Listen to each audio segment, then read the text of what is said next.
అందరికీ జై శ్రీరామ్. చాలా చాలా ఆనందకరమైన విషయం. మనం ఇప్పుడు ఇది దేవీ శరన్నవరాత్రి ఉత్సవాలలో 4వ రోజు. తేదీ ప్రకారం 6వ తేదీ అక్టోబర్ నెల 2024 వారం ఆదివారం. ఆశ్చర్యకరంగా మనం కొండగట్టు ఆంజనేయ స్వామి పాదాల దగ్గర ఉన్నాం, ఆయన సన్నిధిలో. ఏమిటయ్యా విశేషము? మరి ప్రతి పౌర్ణమికి కదా గిరి ప్రదక్షిణ చేయాలి. బాగుంది, ప్రారంభం చేసాం ఆంజనేయ స్వామి అనుగ్రహం చేత.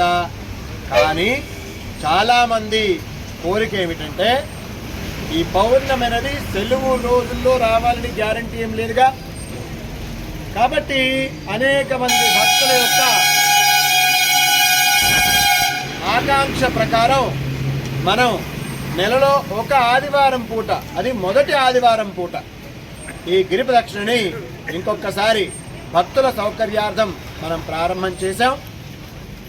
ఆంజనేయ అనుగ్రహం చేత మనం గిరి ప్రదక్షిణ ప్రతి మొదటి ఆదివారం ఉంటుందిక నెలలో. కాబట్టి అందరూ భక్తులు గుర్తుంచుకోండి. పైగా ఇది ఎంత ఆశ్చర్యం అంటే ఈ గిరి ప్రదక్షిణ ఇప్పుడు కేవలం 7 కిలోమీటర్లు మాత్రమే. చాలా దగ్గర దారి మన వాళ్ళు సులభంగా ఎంచుకున్నారు.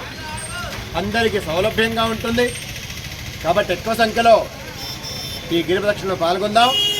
ఈ గిరి ప్రదక్షిణ ముఖ్య ఉద్దేశం ఒకటే, ఎలాగైనా సరే హిందువులందరినీ ఏకత్రితం చేయడం, దైవ కార్యక్రమాల్లో పాల్గొనే విధంగా చేయడం, తద్వారా మేమందరం కలిసి ఉన్నాం అని ఒక అద్భుతమైన సందేశాన్ని తెలియచేయడం.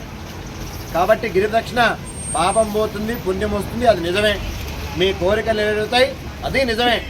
దాంతోపాటు అద్భుతమైన సందేశం, మేము కలిసి ఉన్నాం, ఆంజనేయ స్వామి కొండ చుట్టూ తిరుగుతున్నాం.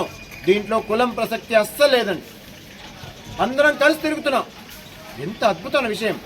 ఎలాగైతే ఆంజనేయ స్వామి రామకార్యం సాధించాడో ఇది రామరాజ్యం అయ్యే విధంగా ఈ గిరి ప్రదక్షిణ దానికి పనికొస్తుంది.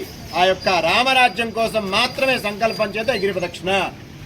అలాంటి గిరి ప్రదక్షిణలో ఇక ముందు విద్యార్థులు ఎక్కువ సంఖ్యలో పాల్గొనండి. ఆదివారం సెలవు రోజు కాబట్టి దీన్ని కొంచెం ఆలస్యంగా ప్రారంభం చేసే అవకాశం తీసుకుందాం.